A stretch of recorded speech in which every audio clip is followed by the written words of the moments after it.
Thank you so much. I'll start from the fact that, indeed, it is our responsibility as the Minister of Justice to ensure that the government of Uganda, and by extension the entire country, is provided with legal services. And that includes drafting of laws, or legislative drafting. We have an office, I'm sure you've heard about it. It's called the Office of the First Parliamentary Council. Its job is to draft laws,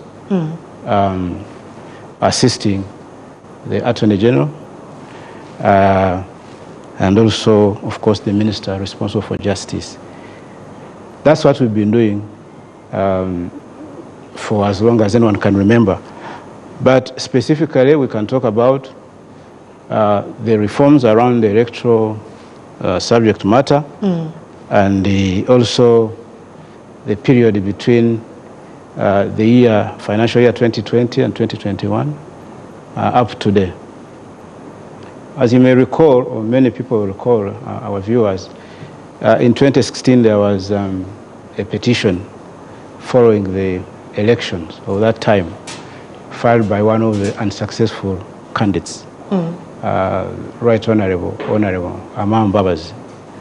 And at the conclusion of that presidential petition, the court gave some guidance on what needs to be done. Yes.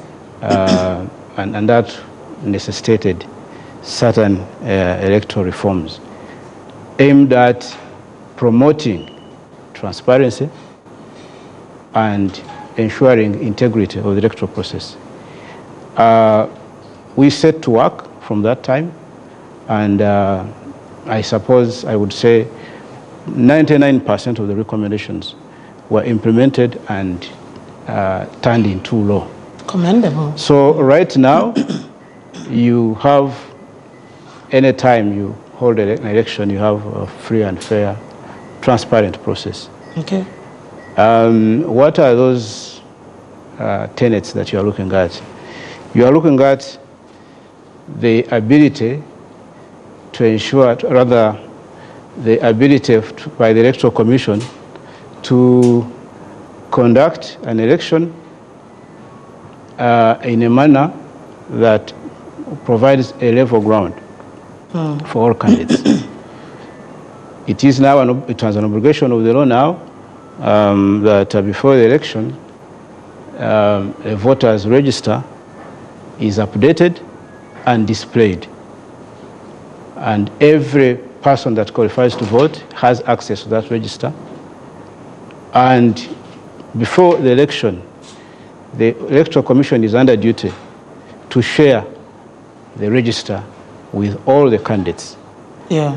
And therefore, at the point of voting, candidates, agents are able to know what is in the register and what they have. And when there are any questions, they're able to compare and tally and confirm that the people that are on the register are actually the people that voted. That's just one of the examples. Okay. Yeah. So there are quite a number of reviews that have been done and bills that have also been introduced from or by the ministry. Yes. As I said, one of our key functions is legislative drafting. And over the last 4 or 5 financial years, this one is still new, we are almost we're in the 3rd quarter. We have drafted, reviewed and drafted and advised on over precisely 1,069 pieces of legislation. And that includes 156 acts of parliament, 538 statutory instruments, 94 legal notices, and 87 ordinances. We are proud of that record, And we are sure that these things actually contribute to our constitutional development. Okay. And I will definitely be getting back to you. That's quite a number, 1,069 pieces of legislation with 194 bills. A very commendable job. But we'll be breaking that down. Let me cross over to Dr. Rose. When one talks about the judiciary, what mainly comes to the mind of many Ugandans, away from just being an arm of the government, there is always the biggest conversation about the principle of separation of powers and then judicial independence. Talking from the perspective of the Judicial Service Commission, what is your role, especially in strengthening that very much needed judicial independence? First of all, the judicial independence is guaranteed under Article 128. And the Judicial Service Commission has a specific mandate.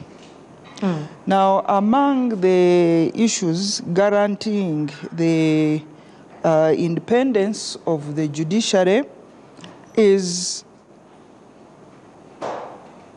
the immunity. Okay.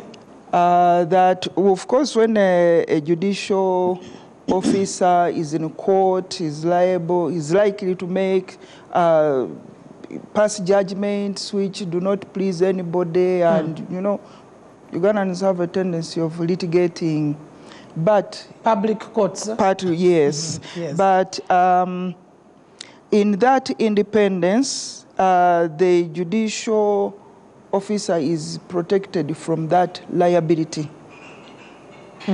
So in that protection, of course, within the judiciary, there are systems. If you feel dissatisfied with any ruling of court, you can appeal.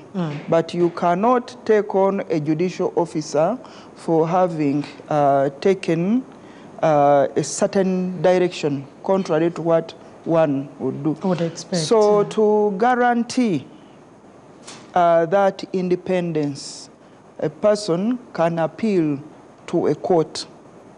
And if a person feels that there was some miscarriage of justice, then that person can lodge a complaint with the Judicial Service Commission. Then we consider that as a disciplinary matter. We investigate. If we find that there is no breach of the law, we inform the complainant that the judicial officer was exercising his right and mandate. Now, another of those judicial independence is that it's not subject to any control by anyone or even government. And I think you hear them saying we are independent. So their decisions are not influenced by anyone. It's guaranteed under Article 128. In terms of finances, it's self-accounting. In terms of remuneration and other privileges, those are also guaranteed. They cannot be varied to the disadvantage of a judicial officer. In that case, what the Judicial Service Commission does is to review those terms and conditions from time to time. Okay. And of course, we may say that in terms of independence, no office can be abolished as long as there is still a substantive office holder. You can't say we are abolishing the office of the Chief Justice when there is still a substantive holder. Yes. When you talk about judicial immunity, how fast does this stretch? Is it because someone would think if you're talking about immunity, then it's absolute? Not so absolute in the sense that if you have a complaint, you have somewhere to go. Okay. So the Judicial Service Commission is there to protect you from that immunity. But it has to go through a series of processes. It must be proven that the judicial officer breached the law and to the disfavor of someone. And if it is found that he breached the law, then that judicial officer is subjected to disciplinary measures. These can range from dismissal from service, other sanctions like reprimands, and a few others. Okay. That is something to underscore there. Yes, yes. This is immunity in the sense that when a judicial officer has taken a decision, one way or another, if it disadvantages you, you are never going to sue him, for example. For taking the decision. For taking the decision and say, he took a wrong decision and my house was wrongfully auctioned. And then you say, I'm going to sue this judge to recover from him what I lost. No, they are protected by the Constitution. Okay. That is really the crux of it when you talk of immunity of a judicial officer. And the reason here is very simple. That is to give them the independence and space to act without fear or favor. Because imagine if that threat was hanging on them, they would never actually take a decision. So this is meant to make sure, to ensure that they do their work with the necessary freedom.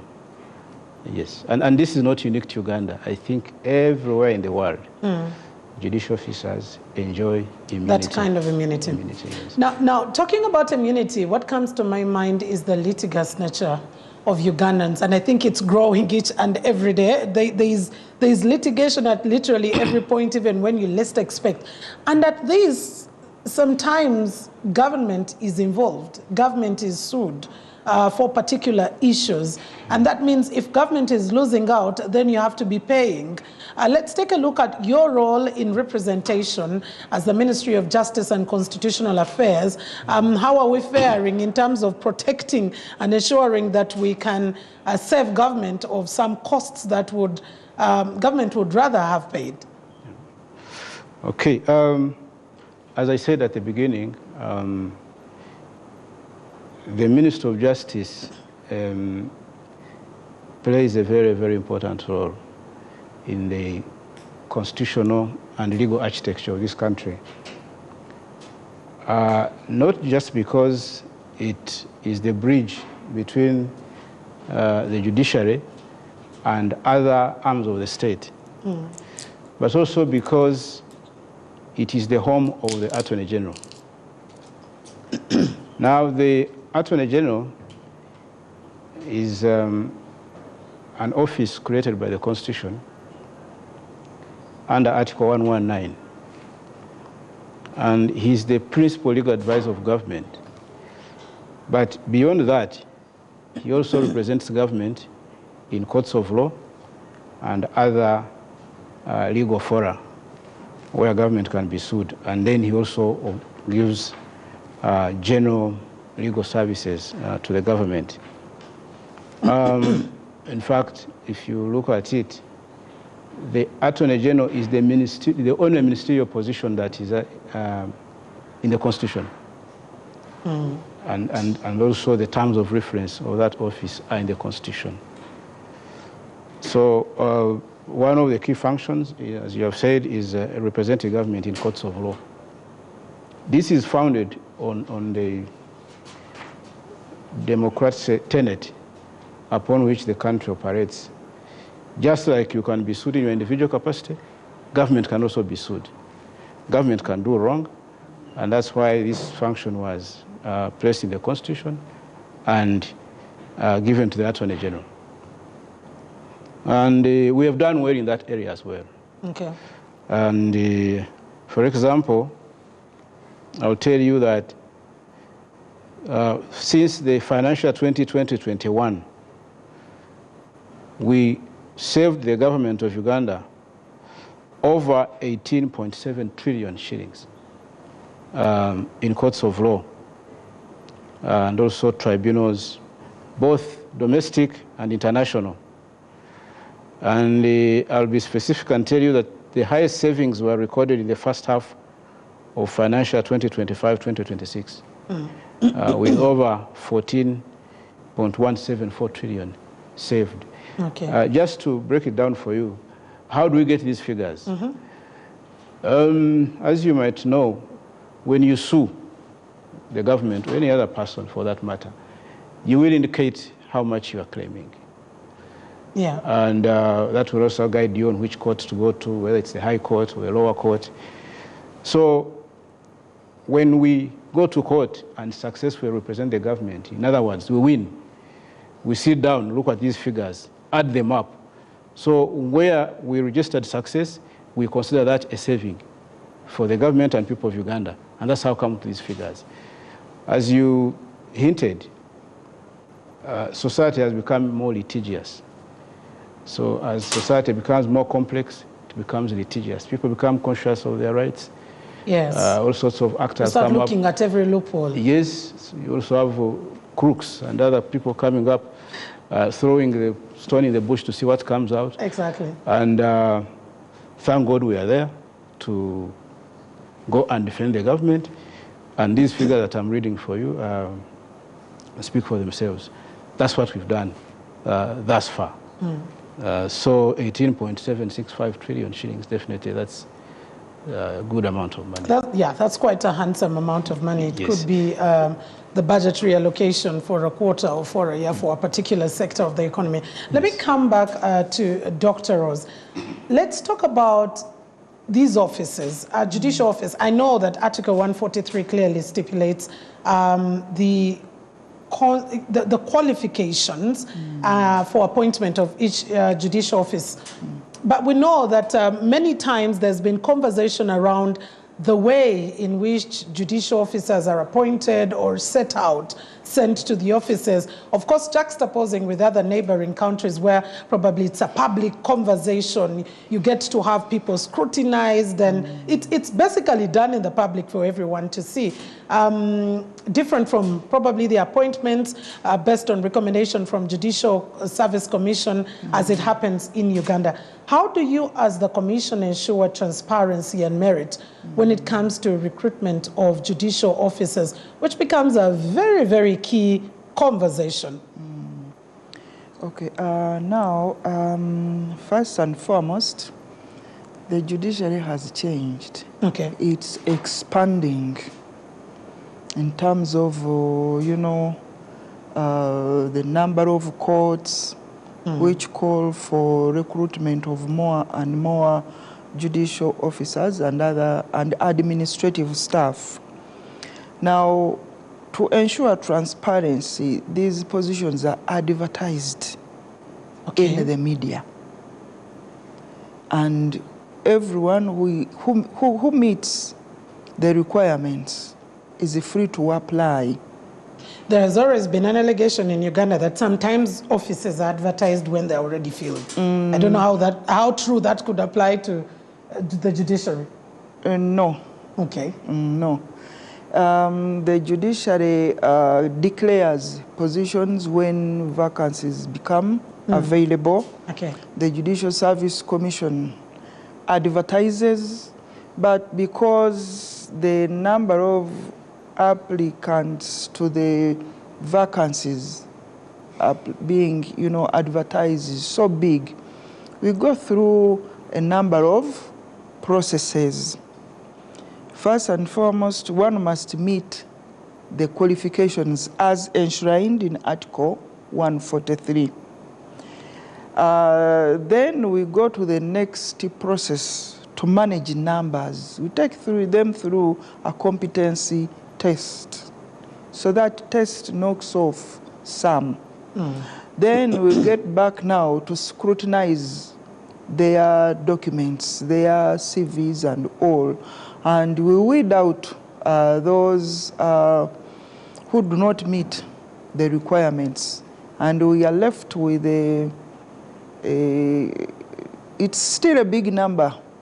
But previously we have been using a formula For each position, we have been interviewing 6 candidates. And those candidates previously would be subjected to verbal interviews. How would you zero down to 6 candidates in the case where you literally have more than that, and they probably all have been able to pass the other thresholds? The competency is passed, their papers are clean, but you only need about 6, and you have maybe 12 or 10 or thereabout. We will still find a way. Okay, there is always a way. There is always a way. Yeah. Somehow, an applicant will always forget something. Okay. And it is that something which we look for to help us manage the numbers. Okay. Maybe just to add something there. Applying for a job could be compared to applying for a tender. So requirements are put there. It is up to you to ensure that the person doing the assessment, especially at shortlisting, has no excuse. Because, as you hinted, everyone will be qualifying. But, so how do you get to those numbers? You just have to look for those gaps in the application processes, and then whoever has done everything that you wanted will come through. And so that's what I suppose the Judicial Service Commission uses to shortlist and eliminate those who will not have followed the application rules. And that's how they arrive at the numbers they settle with eventually. You will not believe it, but it happens all the time. Someone will forget to attach a photograph, someone will forget to attach a certificate. Yeah. Okay. Or will forget to certify it when it was a requirement. And, but also, as he says, it's a transparent process in that you go out to the public. Whoever feels they have the qualifications and the willingness to serve, they apply. And remember, it's also a multi-tiered process involving the commission, the president, and also parliament. So I think the person that eventually takes up a position is a product of a rigorous process, and therefore deserves to be in that position. Okay. Yeah. Let me take a look at the use of technology, because we are in the 4th industrial revolution. We're talking about Internet of Things, everything else that we're talking about. Maybe I should also talk about something. Yes. You hinted on this thing of the way they do it in Kenya, that they put it out to the public, scrutiny. Yes. I think we need to be careful about this one-size-fits-all sort of understanding. Maybe that has its advantages, but I'm sure it also has its disadvantages. True. Because when you talk about the public, especially today, that could also suggest that this is about public lynching. We come with yes, our emotions. Your emotions and all sorts of things. And so I do not think that the commission not doing it that way takes away any point or any advantage. Okay. Undermine the individual the independence of the judicial officer, because if you are there and there are people supporting you and vetting you, chances are that on the side, should they come before your court, you may be compromised. Yeah, it may be compromised in the way you make your judgments. Yes. That's very key. JP, I was asking about the use of technology and how this is transforming service delivery in the ministry, because we are now in the era of the Internet of Things. Have you institutionalized, for lack of a better word, technology in dispensation of justice in the judiciary and the ministry at large? Yes. We are also part of the modern world. And you're so not left behind. That revolution has not left us behind. Yes. In fact, the judiciary as an institution was ahead of us. I don't know whether you heard of the ECMIS. Documents are filed online. decisions are communicated online, and case progress is tracked online. And this is a very open process. That has definitely gone a long way in improving on the efficiency of the judiciary and also helping with transparency. Talk to any lawyer, talk to any judge, talk to any judicial officer, they'll tell you this has made a huge difference. Now, coming to the ministry, indeed, we have also not been left behind. Starting with late 2024, we went live with a system called the Electronic Documents and Records Management System in the Ministry of Justice and Constitutional Affairs.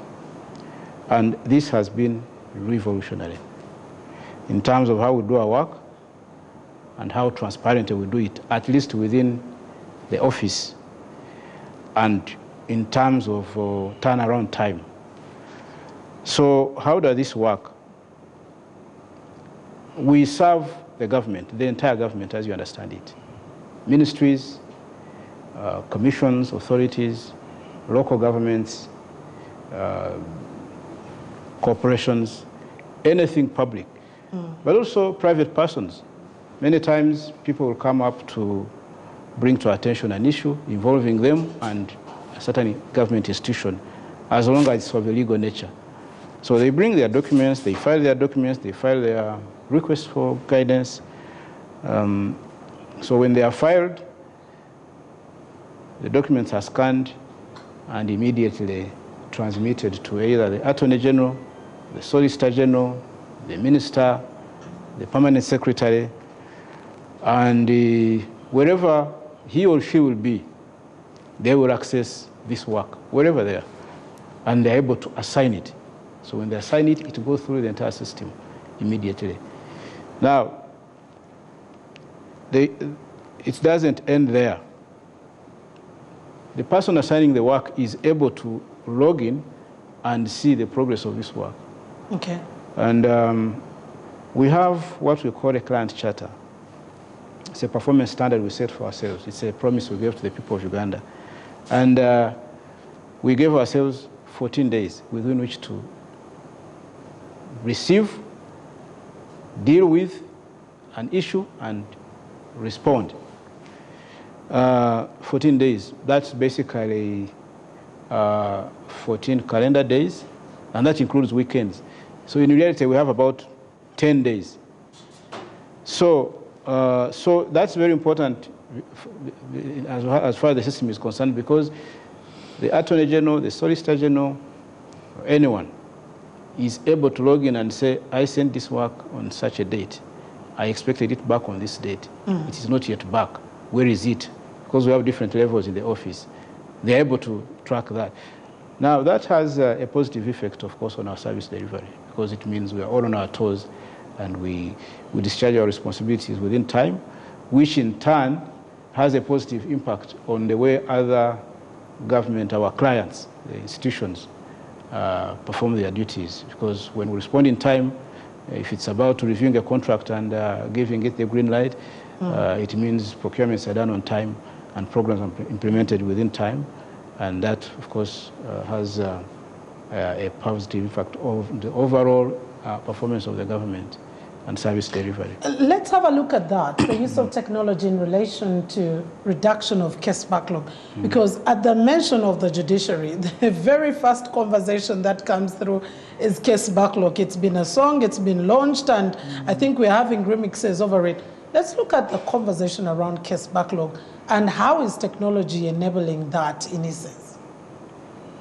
Well, technology, like all other revolutions before, ICT, it's about eliminating the human factor, especially the things a human being cannot do, things that are not humanly possible. For example, if the principal judge wants to communicate something to a judge based in Masindi, when you have technology, Then you don't have to first get a driver, you have to get fuel in order to carry that file or letter to Masindino. You're able to communicate in real time. But also, you are also able to cut out procedures, what the public might call bureaucracy. By being able to receive things from wherever you are and also communicate from wherever you are. Maybe I should also add that, of course, case backlog is explained by many things, not just the absence of technology. Or, so there are other factors. We still have that, why we still have that challenge, which is being worked on. The doctor will talk about that.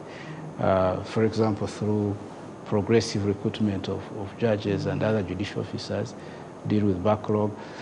Of course, as we said, society becomes more litigious. But although not every case that is in court is supposed to be there. You're right. But of course, someone has to sit down and look at it and then render a decision. So, but it's work in progress, I believe, and they should talk about it. Sure. But definitely technology has made a big difference in that area, especially by enabling litigants and courts to communicate more efficiently. Yeah. All right. Dr. Rose, I'd like you to start from the issue around case backlog and how we are going to overcome this particular monster. And then also you will be able to speak about what mechanisms you do have as a Judicial Service Commission to handle complaints or disciplinary matters within the judiciary. Because, I mean, as much as they're judicial officers, they come from the same community where we all live. Yeah.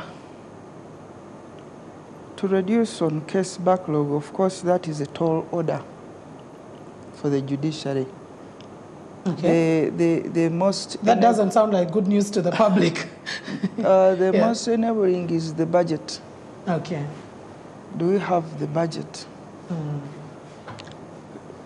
Because previously, you know, these courts were limited in terms of space and time.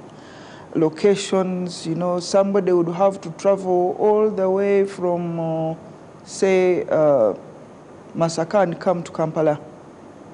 Yes. To a court in Kampala. Now there are courts in Masaka and beyond, and government is continuing to establish more and more courts further on in the spirit of bringing services closer to the people. Yeah.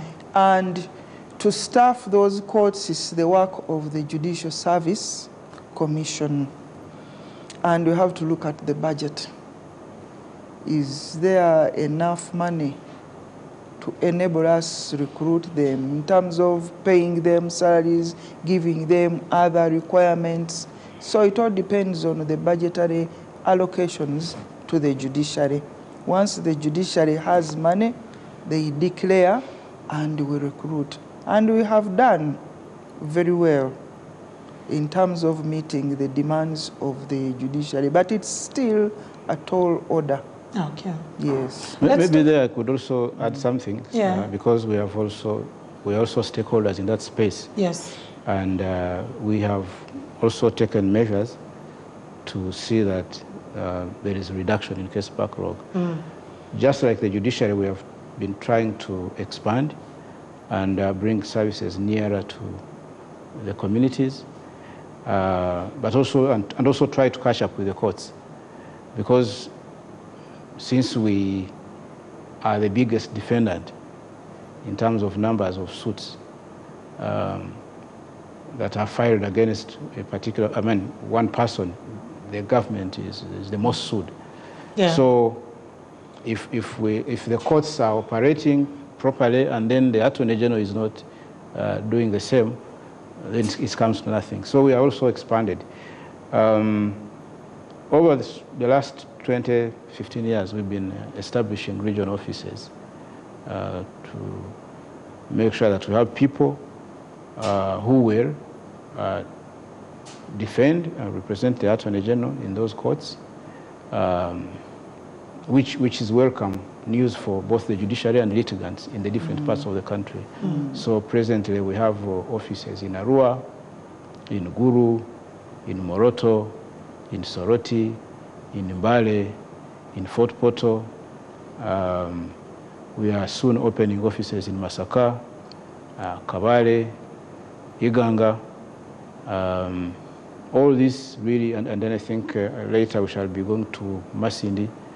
All this is about not only taking the services closer to the people, different services that we offer, but also contributing to the fight against case backlog in the courts of law. Okay. Yeah. And Dr. Rose, I mean, I'm coming back to you on the issue of complaint handling and the disciplinary matters within the judiciary. You've heard of allegations of bribery, allegations of corruption. You know that infamous saying of Omwavuta Singa Msango? Because I know we're talking about justice for all. In the cases where such happens, how does one seek redress? And how are you ensuring that there is discipline amongst judicial officers as the JSC? First and foremost, there was that issue of ICT. And I also want to say that in JSC, we are getting there. And we have started with the recruitment function. Okay. We advertise, and all applicants apply online.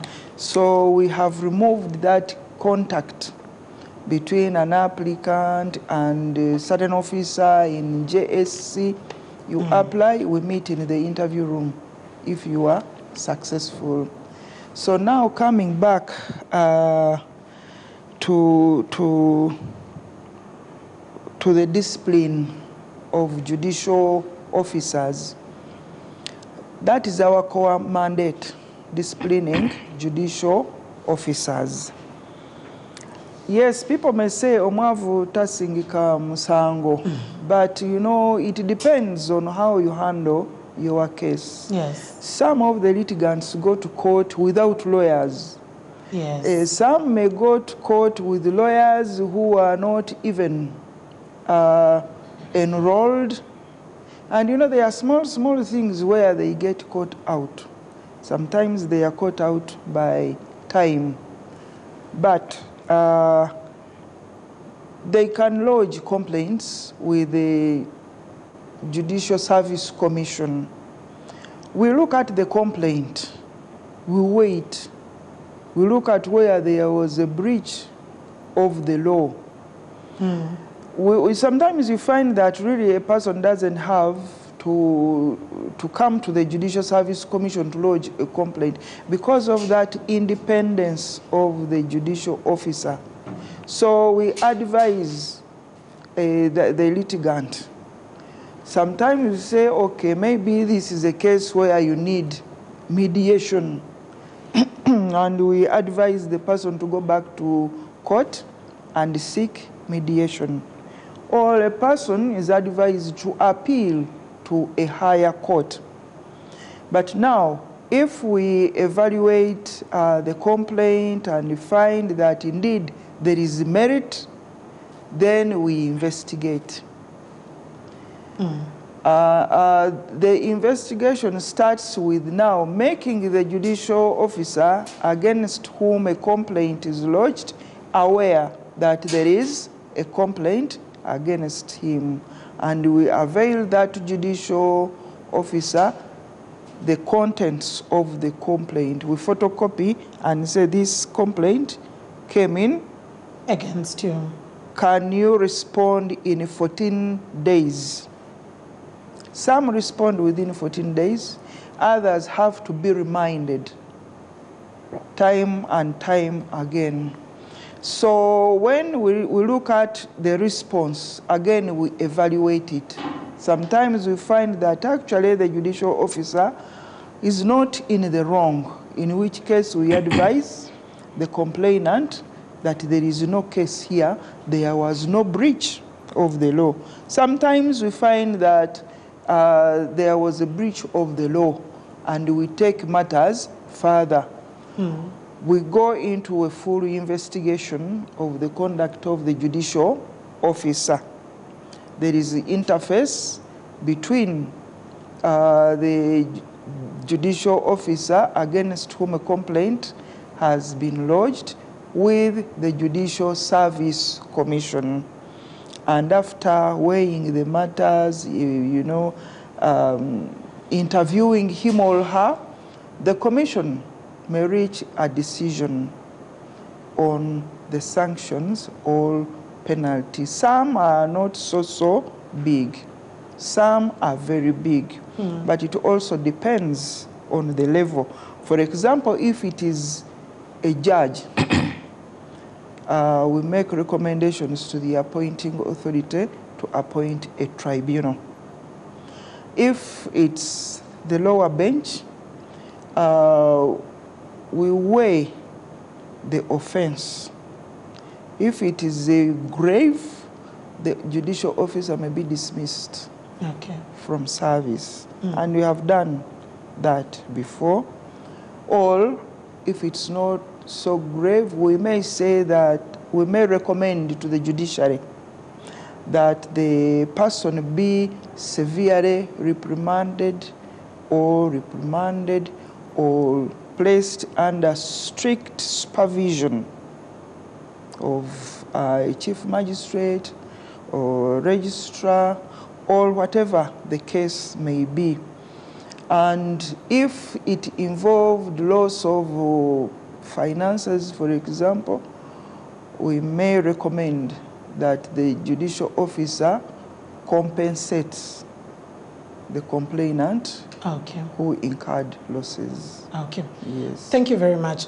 Still talking about access to legal aid services, especially for the low-income earners, and JB, coming to you on that. What is the ministry doing about it to ensure that there is access to legal aid services? Because it's quite also pricey to access legal aid services in the country as is, because that then also brings in your part as the ministry on regulation of the legal aid service providers. What is the status? Well, one of the functions of the office, the Minister of Justice and Constitutional Affairs, is regulation of legal practice in the country. And this is not just legal aid providers, no, but every person that is offering legal services in their private capacity is subject to regulation. There is an office, a specific one, a creature of the law, called the Law Council. And its job is to receive applications for establishment of law firms, including firms or our organizations, I don't want to use the word outfit, purely concerned with providing free legal services to indigent persons. Now that is very important because you want to be sure that the person who is actually setting up this service is qualified and has the right intentions. And that's why you need an office that's going to receive these applications, assess them, and approve or not approve based on its findings. So our contribution in this regard has been doing our best to ensure that when applications are filed, they are expeditiously considered and decided upon so that whoever has applied now can start doing work. But also, we've made a contribution in the sense that we have also saved the public from unscrupulous applicants by, from time to time, not approving these applications. Now, there is also, of course, the overall framework in the country that allows for private persons to offer these legal aid services. And the part of our contribution has been putting that framework in place, but also assisting. From time to time, we get requests from different intending service providers, legal aid service providers, for consideration and support in terms of recommendations, and which we do. And now, if you talk about figures, we have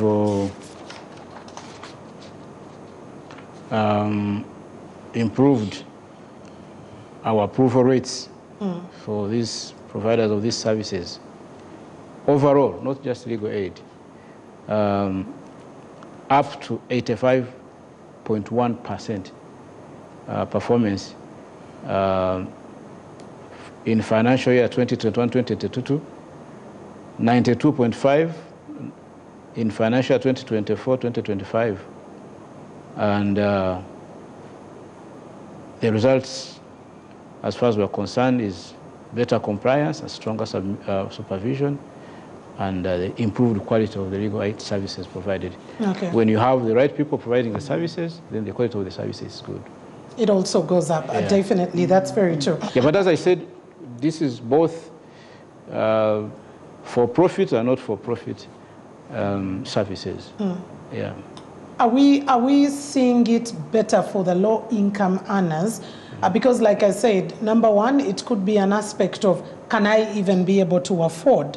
But also, it comes to, is it the right person? Like Dr. Rose clearly said, I could be able to afford, but am I affording the very right person? But for me, the bigger conversation is about this Ugandan who needs the service, but may not be able to actually afford the cost of having one.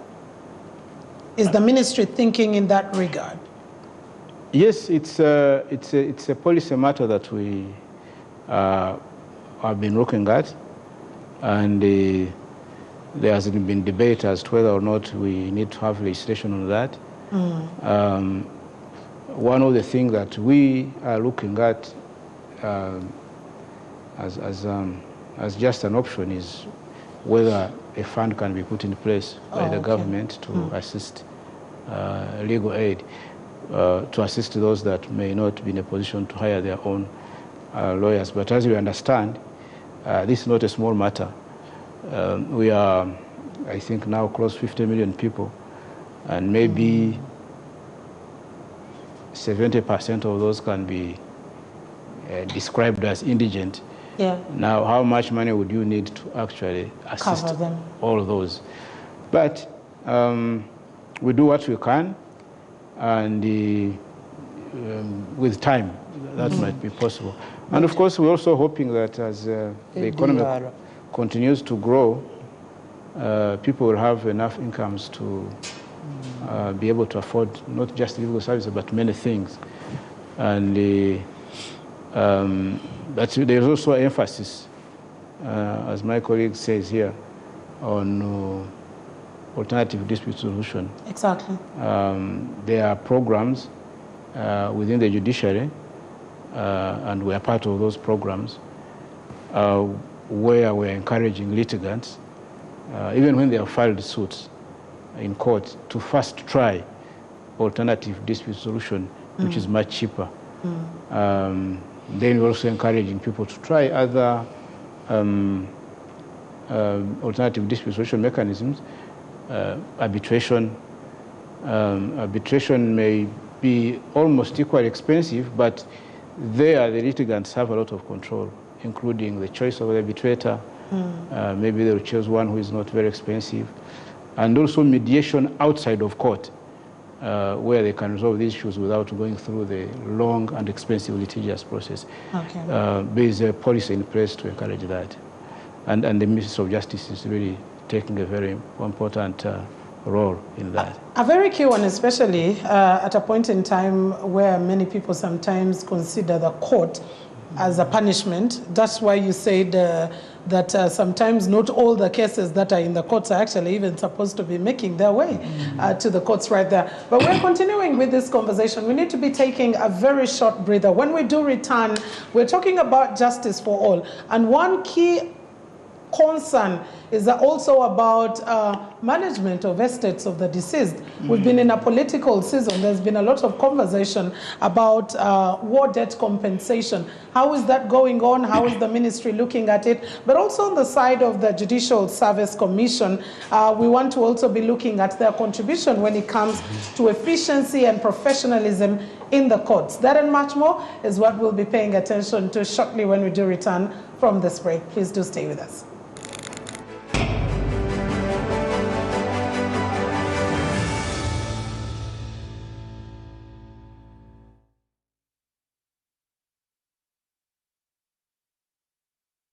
So, Muchara. Yes, Daddy. You know the children are going back to school and things are a bit tight. Huh? For now, why don't you take half of the fees to junior school, and for the school van contribution, we shall pay later. Huh?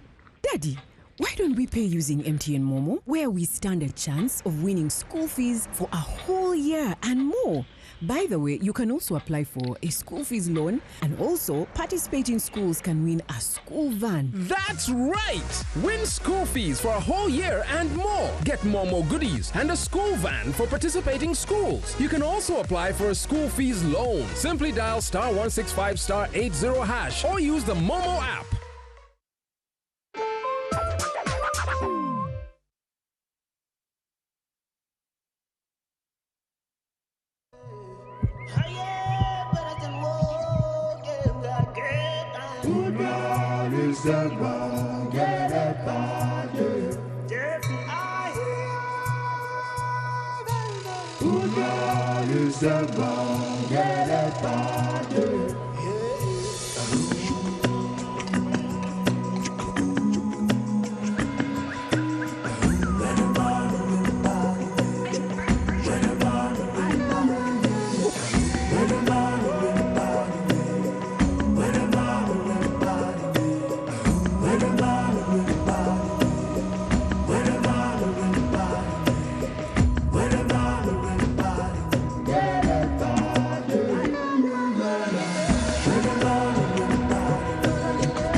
Energy for winners.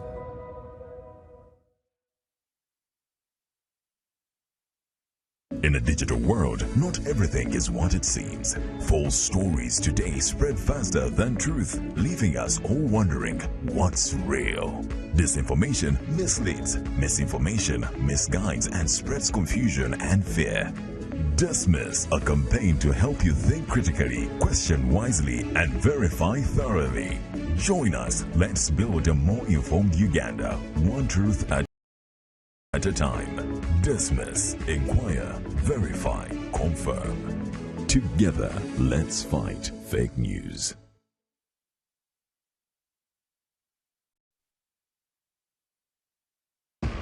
Ready to be entertained? We've got you. GoTV's got more shows just for you. That's right. More movies? Yes, Jack. More kids shows? Of course. And more football than anywhere else. No doubt about it. Yes, we've got more. And we've got you. Pay for your current GoTV package and we'll upgrade you to the next highest package. Get more with GoTV. At home or on the go with GoTV Stream. GoTV. Love it. There's a generation of Ugandans that have seen or interacted with a computer or mobile phone in an advanced age in their lives. Some of them even at the university, or even for some very unlucky ones, at their first job or employment. And that is the narrative we seek to change through this program. UCSAF has had 3 phases. Phase 1, which was majorly focusing on voice access. Then phase 2, which was about data-based connectivity and enhancing usage. And 3, which was emphasizing more broadband connectivity and content. And under this, we've been doing skilling for different categories of people.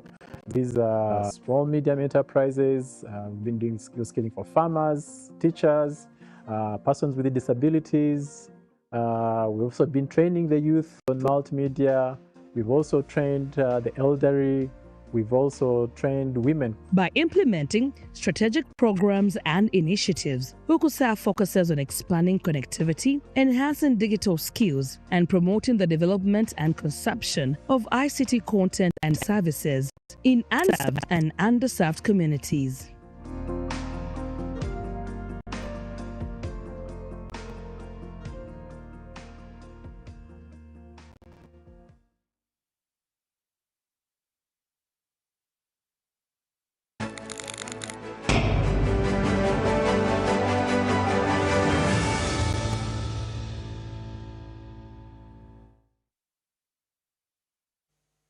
Welcome back, and thank you so very much for keeping it NBS television as we talk about justice access to justice for all. The conversation is around exactly that, with a representation from the Justice and Constitutional Affairs Ministry together with the Judicial Service Commission right about now. As we went into a break, a lot of conversation was around issues of dealing with case backlog, aspects around alternative dispute resolution. Let me come back to you, Dr. Rose, especially on the issue of how the Judicial Service Commission is contributing to efficiency and professionalism in the courts of law. How are you dealing with that? Thank you. First and foremost, through recruitment of competent judicial officers, they must be qualified, and when they are recruited, they have to be inducted into the system, especially by the judiciary, although sometimes the Judicial Service Commission also participates in the induction. And then the judiciary takes them through a series of continuous professional development, continuous training. They hold those conferences, they have key performance indicators. All that is done to ensure that the officer recruited by the Judicial Service Commission is competent. And then we also carry out compliance visits to courts. And when we pay those visits to courts, we not only stop at talking with the judicial officers, but also the clients of the courts. On the side, we ask them how they relate with the judicial officers and other staff of the judiciary. So after those conversations, we write reports and point out those issues to the judiciary which need to be ironed out. We also engage the judicial officers because our other core mandate is to educate. So there are so many things that the judicial officers are not aware of. So most times with regard to law, especially in the lower courts. So we educate them on matters of law and administration of justice, and that is aimed at improving their efficiency and professionalism by the court. We inform them about issues that may lead them to breach the law and they end up before the Judicial Service Commission. So that training emphasizes to them that they should aim at not being, reported to the Judicial Service Commission. But as you have been mentioning, Ugandans are, very litigative. One will always find something to complain about a judicial officer. Even when you read the newspapers, you find so many complaints leveled against the judicial officers. Sometimes we pick those complaints from the media. But we try to train them and say this and that, we will bring you before the Judicial Service Commission. Then we take a firm stand on those errant judicial officers in terms of discipline.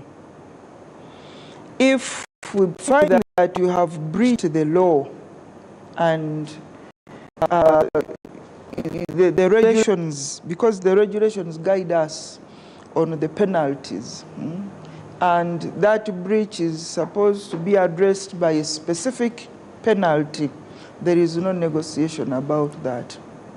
The right penalty is meted out. Okay. All right. Thank you very much. Still talking about justice for all. In this day and age, conversations around management of deceased property is very important, and especially at a point in time where in the African traditional society, or even in the society as is right now, you can't just start talking about death. There is this feeling of when you talk about it, you're wishing it to yourself. And yet it is very important. So we end up having people dying intestate, and there is always a lot of issues surrounding management of the estate. How is the ministry, or how has the ministry improved the management of estates of the deceased children? Okay, now, it's a cliche that a family is the foundation of society. When there is no peace in a family, in families, then there is no peace in society, there is no peace in the country. So that's why the issue of the management of the estates of deceased persons, or even missing persons, is a matter for the government. Okay. And indeed, that falls under our remit as Minister of Justice and Constitutional Affairs. So there is an office specifically designated to deal with the management of estates of the deceased persons. It is called the Office of the Administrator General. I'm sure you have heard about it. Yes, please. And I think my colleague, the Administrator General, has been here to enlighten the public about that office and what it does. So we start from the basic point that the Administrator General has the primary right to intervene in an estate of a deceased person, even when that person has children or descendants, and administer that estate. Administration is about ensuring that the estate is distributed to the right people, and that there is no loss of that estate. So, as the Office of the Administrator looks at a particular case, the objective is to ensure that there is lawful transfer of property. Now, who can benefit from an estate is a matter of law. There is a law called the Succession Act, and it shows who can benefit from the estate of a deceased person, a widow, children, and other persons. When a person has died and they have left a will behind, it's all good. The problem is when they have not left a will behind, or when they have left a will behind, but that will cannot be implemented because it does not meet certain requirements of the law. Now, the Administrator General comes in as this impartial person exercising state authority to ensure that any disputes are resolved, and that, indeed, as I said, the right people benefit from the estate of the deceased. One would ask, how does a will become unimplementable? When I was the owner of the estate and I wrote that such kind of will before I left, those were my wishes. One of the instances where you write it and you don't sign it, for example. Okay. It has happened many times. You may include in that will things that are not capable of implementation. Okay. You want to manage this estate from your grave. For example, say I give you that car, you will drive it until death. Don't sell it. The law says, no, that's not possible because what if I can no longer maintain it? I should be able to, if you give it to me, I've given it to me, I should be able to dispose it of. Don't control me from the grave. Or where you might have a case where a beneficiary in that will is a witness to that will. That means you did not exercise independence when you're writing this will. You could have been coerced. You could have. So these are some of the things that you might render a will invalid. Okay. So what the Administrator General does, as a matter of law, when someone has died, a concerned person must report the death to the Administrator General. And going back to what we've done to bring services nearer to people, we have, through our regional office, enabled people from all over, anywhere they're in the country, to go to our offices and do that. So when you register that death, a file is opened, And then certain things are done to ensure that, one, the beneficiaries are identified properly, and two, that there is consensus as to how this asset should be managed, especially when the deceased died without making a will. And when all that has been done and there is agreement, the Administrator General issues what is called a certificate of no objection. No objection to the grant of letters of administration to the person that is going to apply, either as a matter of consensus or as a matter of law. For example, as a matter of law, unless there is something really unique, disqualifying, a widow has priority over every other beneficiary. And that certificate is actually what opens the way for you to court and then you are listened to. Without that certificate, the court will not give you letters of administration.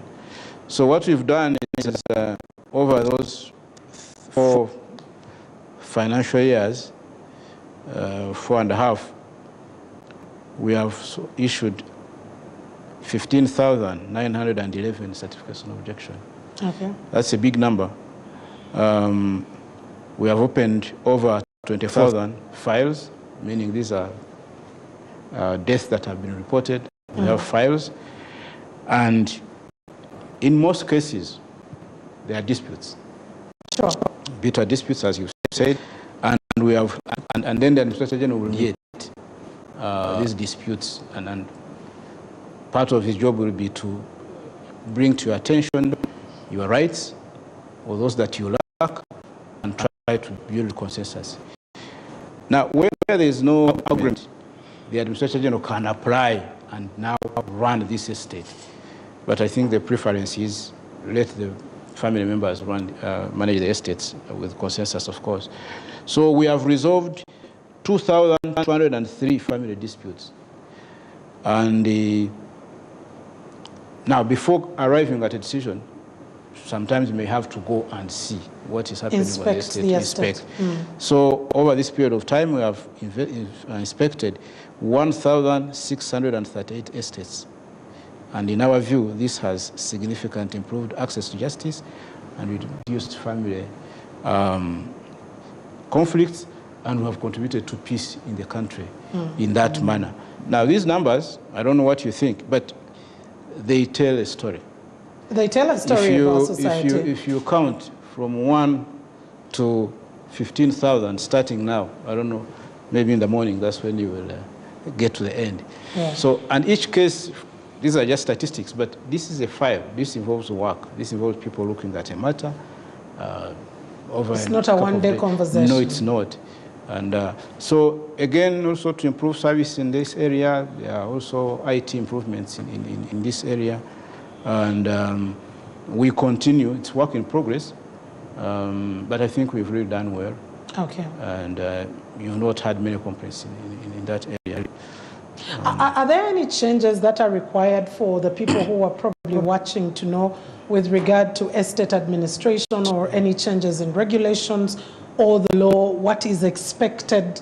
No, we just had, in the recent past? I think last 1 year or 2, we had the Succession Act amended to make it simpler and to also give clarity on certain aspects, especially on the area of who is a beneficiary and how estates are divided up.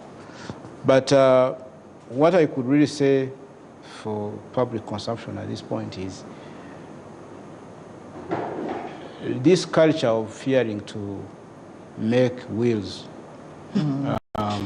needs to be looked into, and it should stop, because that's the cause of When do I start disputes. making a will? At what age, at what point? As soon as you acquire anything in your own name, be it a car, it's a TV set, okay, it's a watch like the one you are putting on, you can write a will to make sure that in the event, because each one of us is mortal, in the event, and no one ever knows when it will happen, in the event of your death, there is no question as to whom you wanted this asset to go to. Once that is done, it's done properly, then 99.9% of all the disputes will be resolved. And it's not that difficult. A will, as the word sounds, is about you stating what you want to do freely. And the most important thing is clarity as to the property that you are giving out and to whom, and making sure that there are at least 2 witnesses to your signature, okay. Excluding anyone that might be beneficiary to in that estate or interested. And it's good to use lawyers, but the law does not stop you from actually writing it the way you wish, provided you meet those key requirements. I hope that is a learning point for our viewers out there. As long as you start owning anything in your name, you can actually start writing your will. Stop thinking that while you're writing your will, you're probably causing death or bringing death closer to yourself. But let me come back to you, Dr. Rose. In the dispensation of your work as a Judicial Service Commission, of course, this does not come without challenges. I am wondering, with this huge mandate that you do have, what are some of the challenges that you are currently facing, and how are you probably thinking about addressing them? The major challenge really is resources. The elephant in the room. Budget, yes, yeah. yes, the budget, really. The budget to enable the Commission implement its mandate. One of the core mandates is educating the public in law and administration of justice. But we can't reach out there as much as we would like to. And I think you have hosted my officers here on several occasions. That is how we educate the public. And you can see how expensive it is. Otherwise, we would love to be here every day. But it can't happen. So we have to go out, and it involves funding, which is very inadequate. We also have another challenge. You know, the structure of the commission is such that only the chairperson is full-time. The rest are the rest of the members are part-time. So they cannot meet as frequently as, you know, they would if they were full-time, because they have their own engagements elsewhere. Hopefully, this will be addressed when the Ministry of Justice embarks on amending the Constitution. The other challenge is human resources. What we have been suffering has been the hemorrhage to the judiciary. You know, people go to seek better opportunities in the judiciary. So we recruit them in the Judicial Service Commission, but when there is an opening in the judiciary, we let them go. We can't stand in someone's way of progress. So we are always having a shortage of staff. Otherwise, the elephant is the budget. Okay, but also there is another key issue of capacity building, because in the changing environment, even currently as is, there are issues around use of technology, not just to dispense justice, but also because right now some of the cases that we have to deal with are technologically based. So if you don't have judicial officers who have the technical know-how of, you know, there's always been this infamous joke, but it was actually the reality that there was a case being handled, and instead of taking the CPU, because it was a technology-based case, the officer took the monitor. And yet the information is actually embedded in the CPU. So I'm bringing that in the context of how best you are dealing with building capacity of judicial officers to handle complex cases as they do come. The judiciary is doing that very well. They have a large budget, first of all, to train their officers. The good thing is now, more and more judicial officers are going out for training in many of those complicated cases. So the capacity in the judiciary is there. The judiciary is investing in equipping its staff in the latest technological skills, and as my colleague mentioned, now they have NBS and so many other systems are coming on board. Yes. Okay. Thank you very much. JB, if I may return to you. We started off by you congratulating the NRM over 40 years. That takes us back to the protracted guerrilla war, the wars that we've been able to go through. And there has always been a conversation, not just in the political times, of war debt compensation. It's still a conversation in Ruwero, it's a conversation in the northern part of Uganda, it's a conversation in the eastern part of Uganda. How is the ministry looking at this, and what has it done with regard to war debt compensation for the victims or those affected? Okay. As you have correctly contextualized your question, our country is both young and old in a way. Young in the overall picture compared to other countries, Britain and others, as political entities. But old in the considering what it has gone through since independence and even before. So we have had conflict affecting different parts of the country. Ruwero, yes, but we also had conflict in the greater north. It happened for so many years, and some losses were suffered, especially in terms of livestock. So the government, through cabinet, decided that the people in the greater north benefit from affirmative action to enable them to restock their area with the cattle. There was a similar program previous years for the Ruwero Triangle, and it's also ongoing in some way. But now what we're dealing with at our level is the north. And over the years, government has released money to help with the restocking of northern Uganda.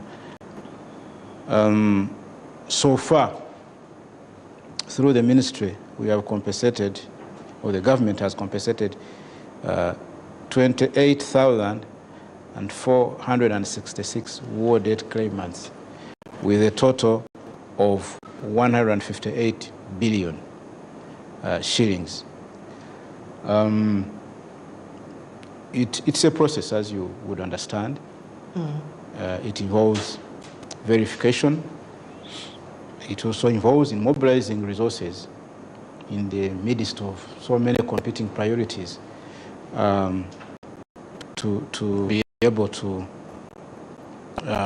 compensate those that lost, especially livestock, in the course of the war.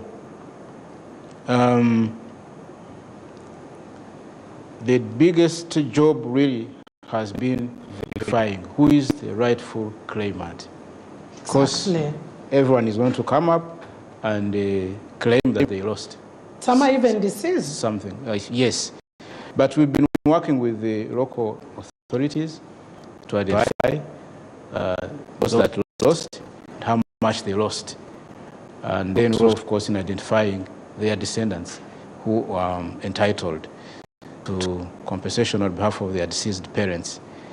But now, for the benefit of our viewers, we are transitioning from compensation in terms of cash to restocking, the restocking approach. Because when you give people cash, first of all, we are clear on the objective. It is about restocking that area. That's not just important for the people in that area, but also for the overall economy of the country. So when people give people cash, they have many conflicting needs. Some money will be squandered. Some will be spent on non-essential things. It's only human that when people have cash, they will get ideas, which does not help them, does not help the government. So that's why government has come up with now the idea that let's now give them physical animals, because there we are sure we have achieved our objective. And now we have put in place an arrangement with the Office of the Prime Minister, which has the infrastructure for purchasing and distributing these animals. And we are working with them to ensure that going forward, even before this, I think before this financial ends, there could be some restocking done. They are working on a program and a method of purchasing and delivering these animals. But in terms of the cash that we have already given out, I've given you the figure, 158 billion, and more money will be available by government every financial progressively as resources come in. As I said, there are so many claimants. It's a big region, and therefore that's not something we're going to do in 1 year or one financial year or 2 financial years. It's something we have to do over a long period of time. Okay. But we've been doing that, and I think if you go out there, you'll find some claimants who have been compensated. All right, a good approach right there, because sometimes money brings a totally different approach to where people view things. But Doctor, if I could come back to you on what success looks like to you on your side of things, especially particularly looking at the performance indicators. Yes, you have appointed, you've recommended these judicial officers, they've started working. How do you measure? Because even myself, my supervisor gets to measure how I am working. It's not just about, showing up at work and then clocking in and out. How do you measure performance of the different officers to be able to track that you're getting value or not? It depends. For example, on the side of the Judicial Service Commission, our success really is meeting the demands of the judiciary in real time. If they make declarations, we must make sure that within 1 month we have attended to those demands. So if it's about recruitment, we have advertised, and when we advertise, we spend some 2 weeks to enable applicants lodging their applications. Then interviews should begin maybe within the 3rd week. At most, it's really 1 month. That is success. Now, going beyond 1 month, it means laxity on our part. Now, if I may look at success on the side of the judiciary, they are given key performance indicators. They are allocated cases. A judicial officer really should not spend with a case for far too long. They should be able to control those courts. Sometimes the delay is not by the judicial officers themselves, but the lawyers. The lawyers play all sorts of tricks to delay the cases, so they must be in control and really conducting themselves in a professional manner. You find a judicial officer has got 5 complaints against him or her. That is not a sign of, good conduct. It's not a sign showing that this is a successful judicial officer. So really working, according to set goals to ensure that, they meet the targets. Setting targets is key. So when they meet targets, it's really measured as success. Okay. Because they don't meet those targets, that's why you find they have so many case backlogs. Understandably so. We'll continue to look out for those targets actually being met. But coming back to you, JB, I know that there's been a lot of institutional reforms going on across different government ministries, departments, and agencies. What is happening on the side of the Ministry of Justice and Constitutional Affairs? Some of the reforms that you have taken to better, give services to the Ugandans. Okay, thank you so much. Indeed, we have not been left behind in terms of putting in place changes that will help us improve our service delivery. And this has happened mainly, well, it has taken a bit of time, but maybe stretching back to 15, 20 years. But over the last 5 years especially, we've had some very, very fundamental changes that we think are helping improve service delivery. And I think the feedback from the public is encouraging. It shows that we've made the right choices. I've already mentioned one. Management and performance of work through electronic means. I mentioned the EDMRS earlier on, which has enabled us to receive and do work online, enabling us to do work from wherever we are, but also to monitor for those in supervisory positions. That has definitely led to a lot of improvement. Maybe for you to understand this better, I need to tell you, beyond representing government in courts of law, what or managing the estates of deceased persons, what else to do.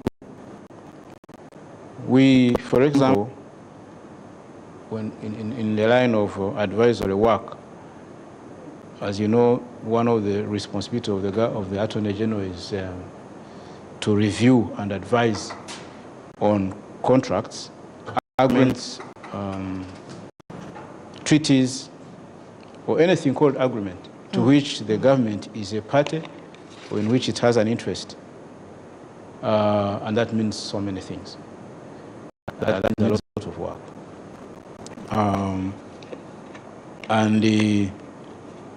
So the law says anything in which government has an interest, as long as it's an agreement, by whatever name called, the Attorney General must give guidance before you sign. And right now, that means anything that has, of course, monetary value. We are talking about any contract that is 200 million and above. It can also mean anything, any agreement between Uganda and Kenya, any agreement between Uganda and China, any agreement between the government of Uganda and Total, production sharing agreements. It means anything. We do that, and looking at the numbers that we have, you really have to think creatively to see that you do this sort of work. I mean, the workload. When you have that sort of workload, you need to work hard. So we've adopted technology as one of the things we've done, but we've also undertaken internal reforms. We have restructured our office, the Attorney General's chambers, which is the biggest component of the Ministry of Justice and Constitutional Affairs, to create departments that speak to the issues that we deal with. So there is now specialization in the office. Previously, we had general departments. For example, there was a department called Advisory Local Governments, but it didn't quite speak to what we do every day, because those are departments that were set up in the 1990s. So today we have departments that deal with subject matters, and that has enhanced specialization and expertise through focus. And also, as I've said, we've created offices across the country. We have had offices in certain historical regions of Uganda, Mbarara, Gulu, West Nile, but now we've gone further to bring in more offices. I mentioned a couple of them, Soroti, Iganga, Kabale, we're going to Masindi. So all these are improvements institutionally, structurally, that we have put in place to enhance service delivery. And I will tell you, for example, as a result of that, of course, I will tell you, we measure our performance by so many ways. There's qualitative and there's quantitative. Quantitative. So the numbers matter. The numbers matter, but also the quality. The quality, and that's why I mentioned specialization. When you have people who are dealing with a certain clear line of work on a daily basis, they get better with time. And that means they will be quicker and they'll give you a good product before it goes out. So, but in terms of numbers, we have dealt just one financial, 2023-2024. We reviewed 7,800 contracts. Okay, great. And those are definitely big numbers. But if you talk about the entire 5 years, the 4.5 financial years, we have dealt with 25,937 contracts. So that is advice on a contract. It's a clear contract, it's a commercial document, but also legal advice on any subject. It could be on an employment matter, it could be on a international legal question, it could be on whether or not a chairman of a district local government should be censured. It could be anything you can imagine. So we've read for this period 2,665 legal opinions. We have also reviewed 2,835 memoranda of understanding, enabling smooth and lawful implementation of government projects, but also within the government machinery. But again, as I said, we are striving for even better results. But I think so far this has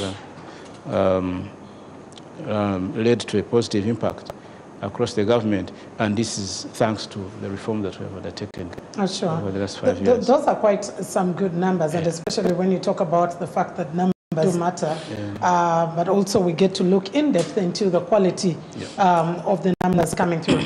Dr. Rose, let me come to you on how you as the Judicial Service Commission actually get to collaborate with other, justice institutions to be able to enhance coordination and effectiveness, because when we are talking justice, we talk about an entire chain from the beginning where it does start, and that is probably from the police through the ODPP all the way to the last man at the chain, who is the prisons, which is also supposed to uphold justice while dealing with the inmates. Yes, collaboration is the key in the Judicial Service Commission. Let me start with prisons. We visit prisons quite frequently. We interface with prison inmates, prison warders, and we hold engagements, training engagements.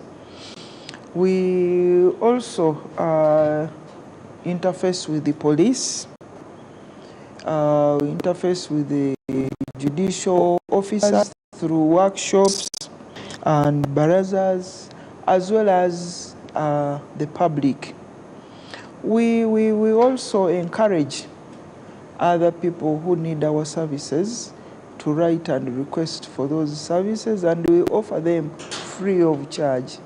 The cost to prepare and to get to where we are needed is ours as Judicial Service Commission. Then when we are invited, like when the judiciary organizes court open days, they invite us and then we go and participate alongside them. Okay. So really collaboration is a key part of our function. Now that you mentioned the prisons in there, I would like to come back to JB.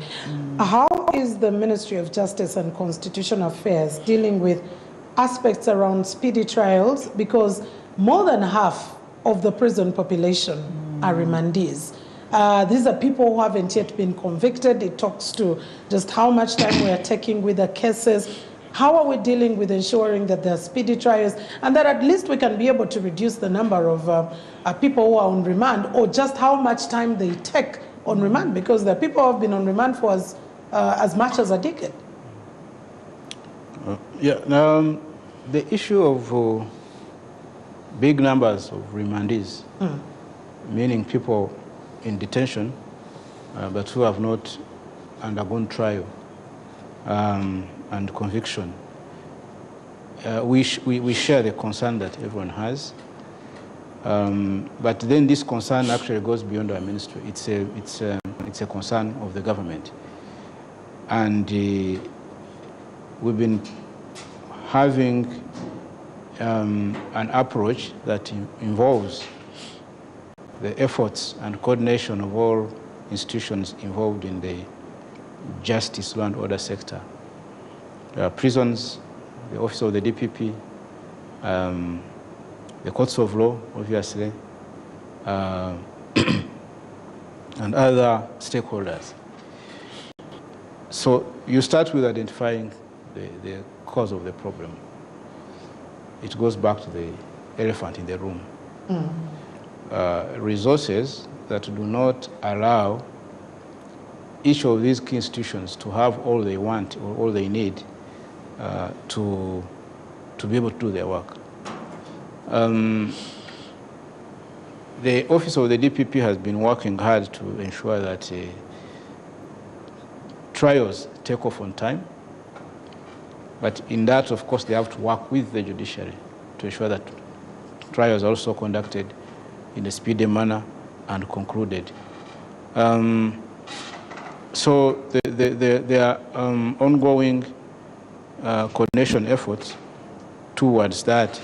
And the DPP, and they also come here one of these days to talk about what they have been doing in that area. They have also been recruiting more officers to be able to take on as many cases as possible. They are also expanding, establishing the offices across the country and coordinating, because that's very key. So when an officer from the DPP's office is ready to proceed with the trial, the judge or magistrate must also be ready. These are ongoing efforts, but as I said, it is work in progress. It is a concern that is well understood and constitutes an important plan for the future, as well as the present, how to deal with this issue of number of remandees. The prisons, of course, will first tell you that they need this addressed as soon as yesterday, because it leads to challenges with space, even within prisons. Definitely. Yeah, but as I said, this is work that involves different institutions, and our job is to coordinate those efforts, including efforts towards securing resources, both from within our own sources, but also from external partners. Yeah. All right. Dr. Ross, let me come back to you. In recruitment, in recommendation, in dispensation of your work, I know that one of the biggest conversations that comes through also from the public is how that or this judiciary reflects Uganda's diversity. Is that something that you ever come across or deal with on day-to-day with the fact that, yes, we need to have a representative judiciary of how diverse the country is, and how do you deal with that? Yes, of course we do. It's of critical concern to us as a commission, but then it starts off somewhere. Okay. Do people from all parts of the country respond to the advert? you may find that, you have advertised, but there is no single application coming from a particular place. From a particular place. Year in, year out, So you may find that in terms of recruitment, there is almost no representation from that particular area. Then you find that some areas are oversubscribed because they respond to the advert. Maybe one may say that people from other regions do not get to know about the adverts in time, which is really not possible, because those who should be responding to adverts are actually based in urban centers and have access to that information. They can buy the newspapers, they can learn from their colleagues who have seen it and respond. But when we are recruiting, we weigh and we try to address interests of different groups, of course, depending on performance in the interviews. You are not going to recruit a person, say from, I wouldn't like to use that example. Region B or place X. Okay, region B or place X, simply because it comes from region B or place X, but has actually not performed well in an interview. That person must be able to compete with the others. Okay. Very important right there, and I can see how tough that definitely becomes when we start questioning and saying, these names are all coming from this particular region of the country, why is it? And you have to go back and forth to give that explanation. I'm just really getting first pain. But JP, let's talk about the status of plea bargaining. I know that we were earlier talking about alternative dispute resolution, but plea bargaining is also another aspect that could help us speed up the process. What is its status in our judicial system, and what mechanisms are we putting in place to emphasize it even better? But also how you are managing to ensure that officers are well equipped to handle emerging crimes. For example, the issues to deal with monies, the aspects to deal with cybercrime right about now. Okay, plea bargaining is now very much part of our legal architecture practice. That is a program that was started under the auspices of the Justice Law and Order Sector Program, whose secretariat is actually housed in the Ministry of Justice. And it was encouraged, but also made out of our laws as an option with criteria when that can be considered and used. It is working. It is working. It's just that these things are never really advertised out there. I don't have figures off the cuff, but what I know is that, yes, it has been used and explored and used in certain cases. In fact, not long ago, we were dealing with, at our level of giving advice, a case where someone was convicted under plea bargain for a crime under the Anti-Corruption Act and sentenced to a fine. And then the question was, does this person get disqualified as per the law from holding office for 10 years? And the question was raised, and we had to say yes, it's a conviction like any other, and therefore the consequences apply to this person.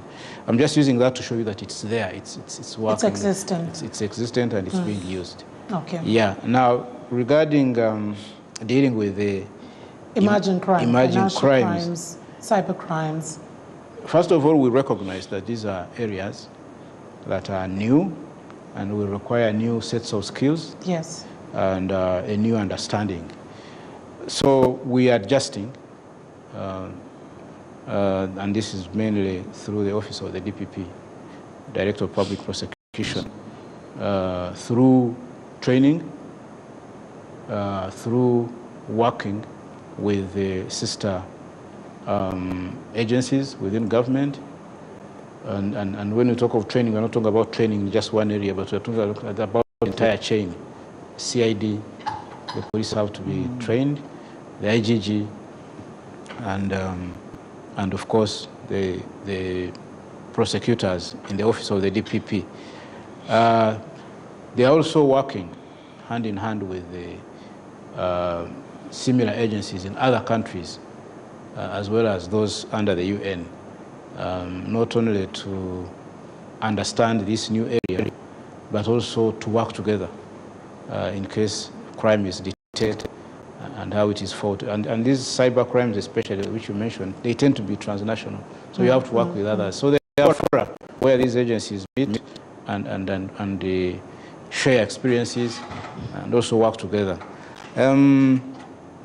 But it is work in progress because you have to adjust. You have to adjust to new challenges and also try to be ahead where possible. Okay. But what I really could say on that is that it's work in progress. It's people are learning, people are adjusting. I don't have figures, as I said, or rather on this one. I don't have figures as well, but I think the DP, when they come here, they will tell you where they have, the extent they have achieved success through convictions, Okay. which has happened. True. In the area, meaning they are adjusting. They are not exactly far behind wrongdoers in this area. Okay. Yeah, but it starts with recognition that this is new and that the world keeps changing. You have to change approaches and your skill sets.